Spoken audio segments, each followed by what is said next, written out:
नमस्कार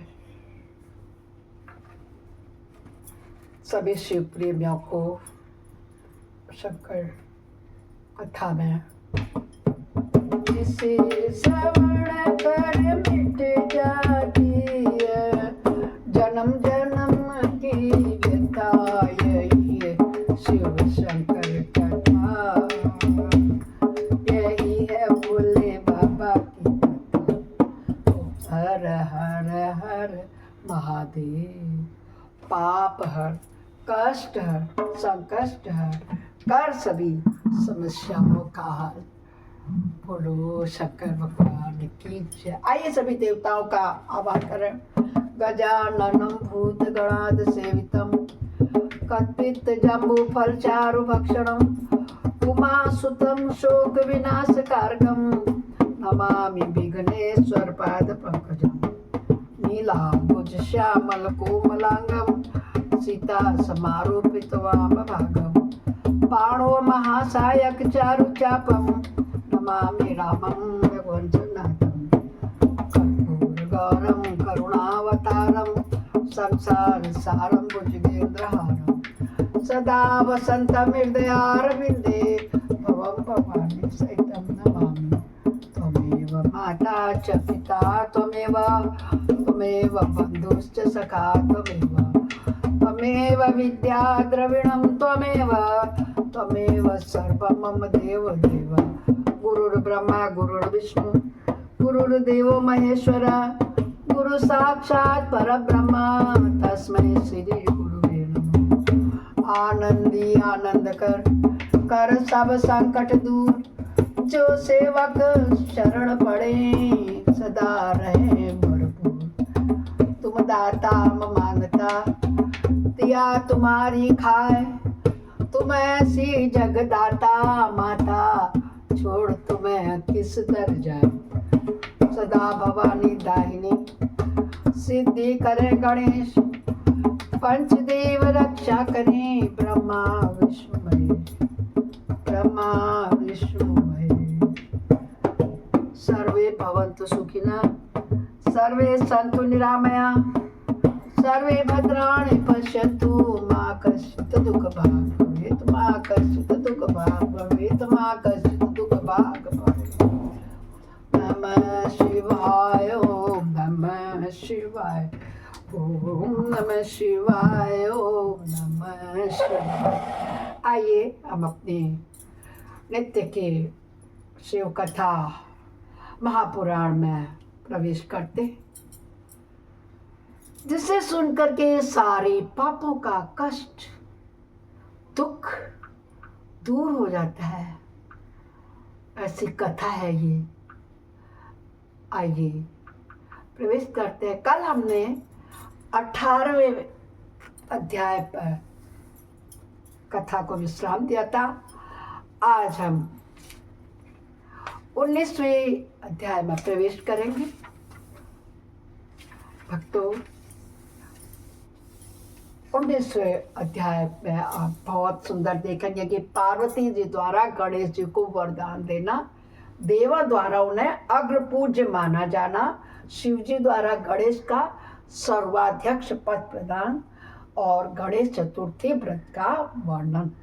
तत्पश्चात सभी देवताओं का उनकी स्तुति करके हर्षपूर्वक अपने अपने स्थान को लौट जाना, क्योंकि गज का सिर लगा दिया था ना। ब्रह्मा जी कहते हैं, हे मुने, जब विकृत स्वरूप वाले गिरजा पुत्र गजानन व्यग्रता रहित होकर जीवित तो उठे, तब गणनायक देवों ने उनका अभिषेक किया। अपने पुत्र को देखकर पार्वती देवी आनंद मग्न हो गई और उन्होंने हर्षातिरेक से उस बालक को दोनों हाथों से पकड़कर छाती से लगा लिया। फिर अंबिका ने प्रसन्न होकर अपने पुत्र गणेश को अनेक प्रकार के वस्त्र और आभूषण प्रदान किए। तदंतर सिद्धियों ने अनेकों विधि विधान से उनका पूजन किया और माता ने अपने सर्व दुखाहारी हाथ से उनके अंगों का स्पर्श क्या। इस प्रकार शिव पत्नी पार्वती देवी ने अपने पुत्र का सत्कार करके उसका मुख चूमा और प्रेम पूर्वक उसे वरदान देते हुए कहा, हे बेटा, इस समय तुझे बड़ा कष्ट झेलना पड़ा है, किंतु अब तू कृतकृत्य हो गया, तू धन्य है। अब से संपूर्ण देवताओं में तेरी अग्र पूजा होती रहेगी और तुझे कभी दुख का सामना नहीं करना पड़ेगा। क्योंकि इस समय तेरे मुख पर सिंदूर दिख रहा है, इसलिए मनुष्यों को सदा सिंदूर से तेरी पूजा करनी चाहिए। जो मनुष्य पुष्प, चंदन, सुंदर गंध, नैवेद्य, रमणीय आरती, तांबूल और दान से तथा परिक्रमा नमस्कार करके विधि पूर्वक तेरी पूजा करेगा, उसे सारी सिद्धियां हस्तगत हो जाएंगी और उसके सभी प्रकार के विघ्न नष्ट हो जाएंगे। इसमें लेश मात्र भी संशय नहीं है। बोलो पार्वती माता की जय। गणेश का सिर काट दिया तो बहुत कष्ट हुआ था, जिस हेतु उन्होंने ऐसा वरदान दिया है कि अब आगे तुझे कोई भी कष्ट नहीं होगा। तू भेजा जाएगा कि सबसे पहले जहाँ भी होगा पूजा तेरी होगी, सिंदूर चढ़ाएगा जो तुझे, वो सभी कष्टों से मुक्त हो जाएगा। ब्रह्मा जी कहते हैं, हे मुने, महेश्वर देवी ने अपने पुत्र गणेश को यों कहकर उसे नाना प्रकार की वस्तुएं प्रदान करके पुनः उसका अभिनंदन किया। विप्र तब गिरिजा की कृपा से उसी क्षण देवताओं और शिव गणों का मन विशेष रूप से शांत हो गया। तदंतर इंद्र आदि देवताओं ने हर्षातिरेक से शिवा की स्तुति की और उन्हें प्रसन्न करके वे भक्ति भाव चित्त से गणेश देव को लेकर शिव जी के समीप चले। वहां पहुंचकर उन्होंने त्रिलोक की कल्याण कामना से भवानी के उस बालक के शिव जी को गोद में बैठा दिया। तब शिव जी भी उस बालक के मस्तक पर अपना कर कमल फेरते हुए देवताओं से बोले, क्या बोले, यह मेरा दूसरा पुत्र है। तत्पश्चात गणेश देव भी उठकर शिव जी के चरणों में अभिवादन किया। फिर पार्वती को, मुझको, विष्णु को और नारद आदि सभी ऋषियों को प्रणाम करके आगे खड़े होकर उन्होंने यो कहा, यो भगवान, अभिमान करना मनुष्यों का स्वभाव ही होता है, अतः आप लोग मेरा अपराध क्षमा करें। तब मैं शंकर और विष्णु तीनों देवताओं ने एक साथ ही प्रेम पूर्वक उन्हें उत्तम वरदान प्राप्त किया। बता रहे हैं गणेश जी जब मानव रूप में आ गए थे तो उनको घमंड हो गया था, तो कहते तो मानव प्रकृति है, इसलिए मुझे माफ कर दो कि मैंने आप लोगों को अंदर जाने से रोका। तब सभी देवताओं ने कहा, हे सुरवरो, जैसे त्रिलोकी में हम तीनों देवताओं की पूजा होती है उसी तरह तुम सबको इन गणेश का भी पूजन करना चाहिए। मनुष्यों को चाहिए कि पहले इनकी पूजा करके तत्पश्चात हम लोगों का पूजन करें। ऐसा करने से हम लोगों की पूजा संपन्न की जाएगी। देवगणों, यदि कहीं इनकी पूजा पहले न करके अन्य देव का पूजन किया गया तो उस पूजन का फल नष्ट हो जाएगा, उसमें अन्यथा विचार करने की आवश्यकता नहीं है। सब भगवान जी ने भी कह दिया कि चाहे आप शिव की पूजा करो, ब्रह्मा की करो, विष्णु की करो, मगर सर्वप्रथम गणेश की पूजा करो। ब्रह्मा जी कहते हैं, हे मुने, तदंतर ब्रह्मा, विष्णु और शंकर आदि सभी देवताओं ने मिलकर पार्वती को प्रसन्न करने के लिए वही गणेश को सर्वाध्यक्ष घोषित कर दिया, सभी देवताओं का अध्यक्ष घोषित कर दिया। उसी समय शिव जी परम प्रसन्न चित्त से पुनः गणेश को लोक में सर्वदा सुख देने वाले अनेकों वर प्रदान करते हुए कहा। शिव जी बोले, क्या बोले, हे गिरिजा नंदन, निस्संदेह मैं तुझ पर परम प्रसन्न हूँ। मेरे प्रसन्न हो जाने पर तू सारे जगत को ही प्रसन्न हुआ समझ। अब कोई भी तेरा विरोध नहीं कर सकता। तू शक्ति का पुत्र है, अतः अत्यंत तेजस्वी है। बालक होने पर भी तूने महान पराक्रम प्रकट किया है, इसीलिए तू सदा सुखी रहेगा। विघ्न नाश के कार्य में तेरा नाम सबसे श्रेष्ठ होगा। तू सबका पूज्य है, अतः अब मेरे संपूर्ण गणों का तू भी अध्यक्ष हो गया। बोलो गणाधिराज श्री गणपति महाराज की जय होवे। इतना कहने के पश्चात महात्मा शंकर अत्यंत प्रसन्नता के साथ गणेश को पुनः वरदान देते हुए गणेश्वर से बोले कि तू भाद्रपद मास के कृष्ण पक्ष की चतुर्थी तिथि को चंद्रमा का शुभोदय होने पर उत्पन्न हुआ है। जिस समय गिरिजा के सुंदर चित्त से तेरा रूप प्रकट हुआ, उस समय रात्रि का प्रथम प्रहर बीत रहा था, इसीलिए उसी दिन से प्रारंभ करके उसी तिथि में तेरा उत्तम व्रत करना चाहिए। करते हैं जिसे सकट कहते हैं, संकट चतुर्थी। यह व्रत परम शोभन तथा संपूर्ण सिद्धियों का प्रदाता है। वर्ष के अंत में जब पुनः वही चतुर्थी आ जाए तब तक मेरे कथनानुसार तेरे व्रत का पालन करना चाहिए। जिन्हें संसार में अनेकों प्रकार के अनुपम सुखों की कामना हो, उन्हें चतुर्थी के दिन भक्ति पूर्वक विधि सहित तेरा पूजन करना चाहिए। जब मार्गशीर्ष मास के कृष्ण पक्ष की चतुर्थी आए तब उस दिन प्रातः काल स्नान करके व्रत के लिए ब्राह्मणों से निवेदन करें। पूर्वोक्त विधि से उपवास करें, फिर धातु की, मूंगे की, श्वेत, मदार की अथवा मिट्टी की मूर्ति बनाकर उसकी प्राण प्रतिष्ठा करें और भक्ति भाव से नाना प्रकार के दिव्य गंध चंदन पुष्पों से उसकी पूजा करें। पुनः रात्रि का प्रथम पहर बीत जाने पर स्नान करके दूर्वा दलों से पूजन करना चाहिए। यह दूर्वा जड़ रहित 12 अंगुल लंबी है और 3 गांठों वाली होनी चाहिए। ऐसी 101 अथवा 21 दूर्वा से उस स्थापित प्रतिमा की पूजा करें। तत्पश्चात धूप दीप नैवेद्य इस प्रकार के तंबूल उत्तम उत्तम पदार्थों द्वारा गणेश जी का पूजन करें और स्तवन करें। उसके आगे प्राणिपात करें। जो गणेश की पूजा करने के पश्चात बाल चंद्रमा का पूजन करें। तत्पश्चात हर्षपूर्वक ब्राह्मणों की पूजा करके उन्हें मिष्ठान का भोजन कराएं। उन्हें भोजन कर लेने के बाद स्वयं भी नमक रहित मिष्ठान का प्रसाद पाएं। फिर गणेश का स्मरण करके अपने सभी नियमों का विसर्जन करते हैं। इस प्रकार करने से यह शुभ व्रत पूर्ण होता है। शिव जी ने ही बताया जो हम गणेशोत्सव का पूजन करते हैं, मगर उन्होंने देखा अपने इस महापुराण में भी इतने समय पूर्व हजारों वर्ष पहले बताया गया कि मिट्टी का प्रतिमा हम लोग भी जो लाते हैं आज उसका विसर्जन करते हैं। कहीं तालाब वालाब के किनारे पेड़ के नीचे नहीं विसर्जन करना चाहिए, थोड़े से पानी में अपने ही घर में घुलनशील रख दो, तब गणेश जी घर में ही रहेंगे। बाल चंद्रमा, उदय होते हुए चंद्रमा को बाल चंद्रमा कहते हैं, उसका पूजन करना चाहिए। शिव जी कहते हैं, हे बेटा, यह व्रत करते करते जब वर्ष पूरा हो जाए तब व्रती मनुष्य को चाहिए कि वह व्रत की पूर्ति के लिए व्रतोत्थापन कार्य भी संपन्न करे। इसमें मेरी आज्ञा अनुसार 12 ब्राह्मणों को भोजन कराना चाहिए। व्रती को चाहिए कि एक कलश स्थापित करके उस पर तेरी मूर्ति की पूजा करे। तत्पश्चात वेद अनुसार वेदी का निर्माण करके उस पर अष्टदल कमल बनाए, फिर उसी पर धन की कंजूसी छोड़कर हवन करे। पुनः मूर्ति के सामने 2 स्त्री और 2 बालकों को बिठाकर विधि पूर्वक उनकी पूजा करें और सादर उन्हें भोजन करें। 2 बालक क्यों कह रहे हैं? क्योंकि शिव जी के कार्तिकेय और गणेश जी का रूप। उनको भोजन कराना चाहिए। रात में जागरण करना चाहिए। प्रातः काल पुनः पूजन करके पुनरागमन के लिए विसर्जन कर देना चाहिए। बोलो गणपति महाराज की जय हुए। विसर्जन कर देना चाहिए। बालकों से आशीर्वाद ग्रहण करना चाहिए। स्वस्थ वाचन कराएं और व्रत की पूर्ति के लिए पुष्पांजलि निवेदित करें। फिर नमस्कार करके नाना प्रकार के कार्यों की कल्पना करें। इस प्रकार जो इस व्रत को करता है उसे अभीष्ट फल की प्राप्ति होती है। गणेश जो श्रद्धा रहित अपनी शक्ति के अनुसार नित्य तेरी पूजा करेगा उसके सभी मनोरथ सफल हो जाएंगे। मनुष्य को सिंदूर का महत्व ज्यादा दिया है।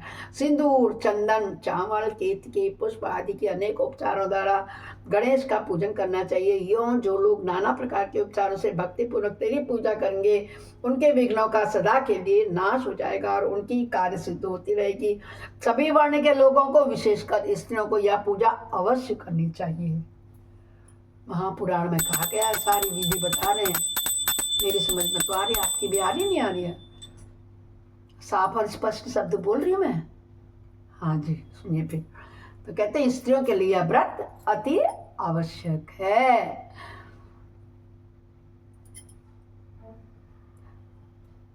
विशेषकर स्त्रियों को यह पूजा अवश्य करनी चाहिए तथा अभ्युदय की कामना करने वाले राजाओं के लिए भी यह व्रत अवश्य कर्तव्य है। व्रती मनुष्य जिस वस्तु की कामना करता है उसे निश्चय वह वस्तु प्राप्त हो जाती है। अतः जिसे किसी वस्तु की अभिलाषा हो उसे अवश्य तेरी सेवा करनी चाहिए। ये शंकर जी ने कहा। अब ब्रह्मा जी क्या कह रहे हैं सुनिए। ब्रह्मा जी कहते हैं, हे मुनि, जब शिव जी ने महात्मा गणेश को इस प्रकार वर प्रदान किया तब संपूर्ण देवताओं, श्रेष्ठ ऋषियों, शिव के प्यारे समस्त गणों ने तथास्तु कहकर उसका समर्थन कर दिया। अत्यंत विधि पूर्वक गणाधीश का पूजन किया गया। तत्पश्चात शिव गणों ने आदर पूर्वक नाना प्रकार की पूजन सामग्री से गणेश्वर की विशेष रूप से अर्चना की और उनके चरणों में प्रणाम किया। मुनीश्वर, उस समय गिरिजा देवी का जो आनंद प्राप्त हुआ उसका वर्णन मेरे चारों मुखों से भी नहीं हो सकता है।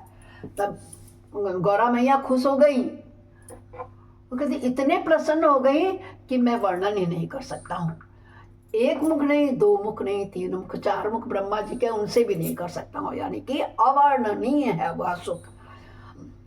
उस अवसर पर देवताओं की दुंदुभिया बजने लगी, अप्सराएं नृत्य करने लगी, गंधर्व श्रेष्ठ गान करने लगे और पुष्पों की वर्षा होने लगी। इस प्रकार गणेश के गणाधीश पद पर प्रतिष्ठित होने पर वहां महान उत्सव मनाया गया। सारे जगत में शांति स्थापित हो गई और सारा दुख जाता रहा। नारद, शिव और पार्वती को तो विशेष आनंद प्राप्त हुआ। सर्वत्र अनेक प्रकार के सुखदायक मंगल होने लगे। तदंतर संपूर्ण देवगण और ऋषिगण जो वहां पधारे हुए थे, वे सभी शिव की आज्ञा अपने मान करके अपने अपने स्थान को चले गए। उस समय वे शिव जी की स्तुति करके गणेश और पार्वती को बारंबार प्रशंसा कर रहे थे। कैसा अद्भुत युद्ध हुआ, यह परस्पर वार्तालाप करते हुए चले जा रहे थे। इधर जब गिरिजा देवी का क्रोध शांत हो गया, तब शिव जी भी स्वरात्माराम होते हुए भी सदा भक्तों का कार्य सिद्ध करने के लिए उद्यत रहने लगे। गिरिजा के संग निकट गए और लोगों की हित कामना से पूर्ववत नाना प्रकार के सुखदायक कार्य करने लगे। तब ब्रह्मा जी कहते हैं, तब मैं ब्रह्मा और विष्णु दोनों भक्ति पूर्वक शिव शिवा की सेवा करके शिव की आज्ञा ले अपने अपने धाम को लौट आए। जो मनुष्य जितेंद्रिय होकर इस परम मांगलिक आख्यान को श्रवण करता है, श्रवण का महत्व ज्यादा है, वह संपूर्ण मंगलों का भागी होकर मंगल भवन हो जाता है। इसके श्रवण से पुत्रहीन को पुत्र की, निर्धन को धन की, भायार्थी को भार्या की और प्रजार्थी को प्रजा की, रोगी को आरोग्य की और अभागे को सौभाग्य की प्राप्ति होती है। जिस स्त्री का पुत्र और धन नष्ट हो गया है और पति परदेश चला गया हो, उसे उसका पति मिल जाता है। जो शोक सागर में डूब रहा हो, उसके श्रवण से निसंदेह शोक रहित हो जाता है। यह गणेश चरित्र संबंधी ग्रंथ जिसके घर में सदा वर्तमान रहता है, वह मंगल संपन्न होता है। इसमें तनिक भी संशय की गुंजाइश नहीं है। जो यात्रा के अवसर पर अथवा किसी भी पुण्य पर्व पर उसे मन लगाकर सुनता है, वह श्री गणेश जी की कृपा से संपूर्ण अभीष्ट फल के प्राप्त करता है।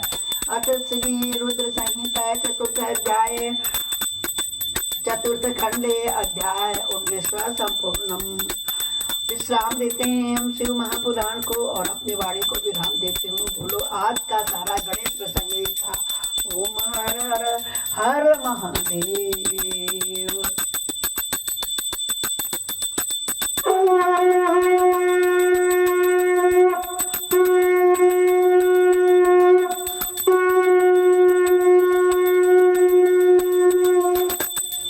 अपराध सहस्राणि क्रियन्ते अनिशमया दास्वामिति माम त्वां क्षमया स परमेश्वरी। आवाहनं न जानामि विसर्जनं पूजां च न जानामि क्षम्यतां परमेश्वरी। मंत्रेणं क्रियाहीनं भक्तिहीनं सुरेश्वर यद पूजितं मया देव परिपूर्णं तदस्य में। शंकर भगवान सबकी रक्षा करना।